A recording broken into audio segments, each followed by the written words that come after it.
നമസ്കാരം. ഇറാനിൽ നിന്നുമുള്ള മിസൈൽ ഭീഷണിയെ തുടർന്ന് ആ രാജ്യവുമായുള്ള എല്ലാ വ്യാപാര സാമ്പത്തിക ഇടപാടുകളും പൂർണ്ണമായും നിർത്തിവെച്ചുകൊണ്ട് UAEയുടെ ഞെട്ടിക്കുന്ന നീക്കം എത്തിയിരിക്കുകയാണ്. പ്രാദേശികമായ സംഘർഷങ്ങൾ വർദ്ധിച്ചുവരുന്ന സാഹചര്യത്തിലും അന്താരാഷ്ട്ര സുരക്ഷയ്ക്ക് ഭീഷണി ഉയരുന്നതുമായും ഇത്തരമൊരു കടുത്ത തീരുമാനമെടുക്കാൻ UAE സർക്കാരിനെ പ്രേരിപ്പിച്ചത്.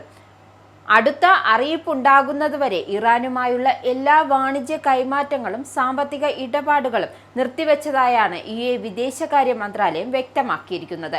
മേഖലയിലെ കപ്പൽ ഗതാഗതത്തിനു നേരെ ഇറാൻ 2 ബാലിസ്റ്റിക് മിസൈലുകൾ തൊടുത്തുവിട്ടതായി UAE പ്രതിരോധ മന്ത്രാലയം വെളിപ്പെടുത്തിയതിന് പിന്നാലെയാണ് കടുത്ത തീരുമാനത്തിലേക്ക് UAE കടന്നത്. ഒരു മിസൈൽ രാജ്യത്തിന്റെ സമുദ്ര അതിർത്തിയിലേക്കും വെളിയിലും രണ്ടാമത്തേത് അതിർത്തിക്കുള്ളിലെ കടലിലുമാണ് പതിച്ചത്. എത്ര കാലത്തേക്ക് വിലക്ക് തുടരുമെന്നോ നിയന്ത്രണങ്ങളുടെ വ്യാപ്തി എത്രത്തോളമാണോ എന്നതുള്ള കാര്യങ്ങൾ മന്ത്രാലയം തൽക്കാലം കൂടുതൽ വിശദീകരണങ്ങൾ നൽകിയിട്ടില്ല.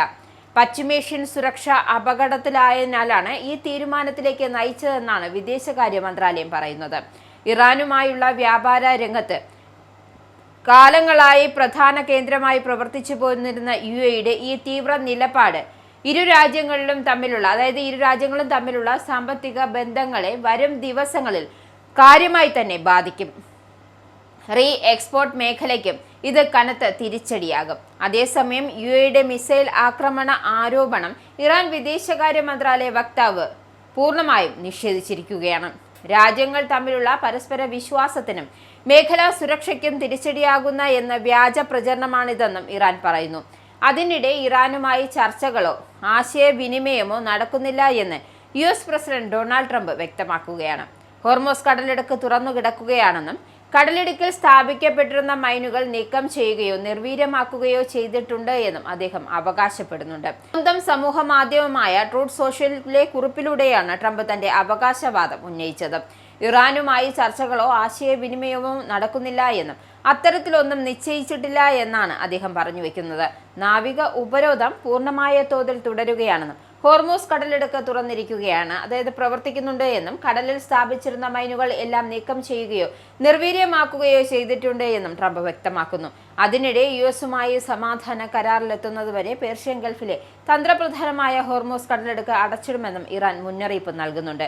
UAE തുറമുഖങ്ങളിൽ നിന്നുമുള്ള കപ്പലുകൾക്ക് അന്താരാഷ്ട്ര സമുദ്രങ്ങളിലേക്ക് കടക്കാൻ ഈ വഴി മാത്രമാണ് ഏക ആശ്രയമായുള്ളത്. മിസൈൽ ഭീഷണിയുണ്ട് എന്ന മുന്നറിയിപ്പ് സന്ദേശം UAEയിലെ ജനങ്ങളുടെ മൊബൈൽ ഫോണുകളിലെ അടിയന്തര സന്ദേശമായി എത്തിയതോടെ രാജ്യത്താകെ വമ്പൻ പരിഭ്രാന്തി പടർന്നു പിടിച്ചിരിക്കുകയാണ്. സുരക്ഷിത കെട്ടിടങ്ങളിലേക്ക് മാറാൻ ആഭ്യന്തര മന്ത്രാലയം ജനങ്ങളോട് ആവശ്യപ്പെട്ടിരിക്കുകയാണ്. കഴിഞ്ഞ ഏതാനും ആഴ്ചകളായി UAE ദേശീയ കമ്പനിയായ അഡ്നോക്കിന്റെ ടാങ്കറുകൾക്ക് നേരെ മേഖലയിൽ ആവർത്തിച്ച ആക്രമണമുണ്ടാകുന്നുണ്ട്. അന്താരാഷ്ട്ര എണ്ണക്കടത്തിനും ഊർജ വിപണികൾക്കും ഇത് വലിയ വെല്ലുവിളിയാണ് ഉയർത്തുന്നത്. കഴിഞ്ഞ ഫെബ്രുവരി 28-ന് മേഖലയിലെ സംഘർഷം പുകഞ്ഞു തുടങ്ങിയ ശേഷം ഏതാണ്ട് 3000-ഓളം മിസൈലുകളും ഡ്രോണുകളുമാണ് UAEക്ക് നേരെ എത്തിയത്. മേഖലയിലെ മറ്റൊരു രാജ്യത്തിനും നേരിടേണ്ടി വരാത്തത്ര വലിയ ആക്രമണമാണ് UAE സാക്ഷ്യം വഹിച്ചത്. ജൂണിൽ ഇരു രാജ്യങ്ങളും തമ്മിൽ ഉണ്ടാക്കിയ ധാരണാപത്രത്തിന്റെ അടിസ്ഥാനത്തിൽ ആക്രമണങ്ങൾക്ക് താൽക്കാലിക ശമനമുണ്ടായിരുന്നു. എന്നാൽ ഈ ധാരണാപത്രം അടുത്തിടെ പൂർണ്ണമായും തകർന്നതോടെയാണ് പശ്ചിമേഷ്യ വീണ്ടും യുദ്ധം മുനമ്പിലായത്.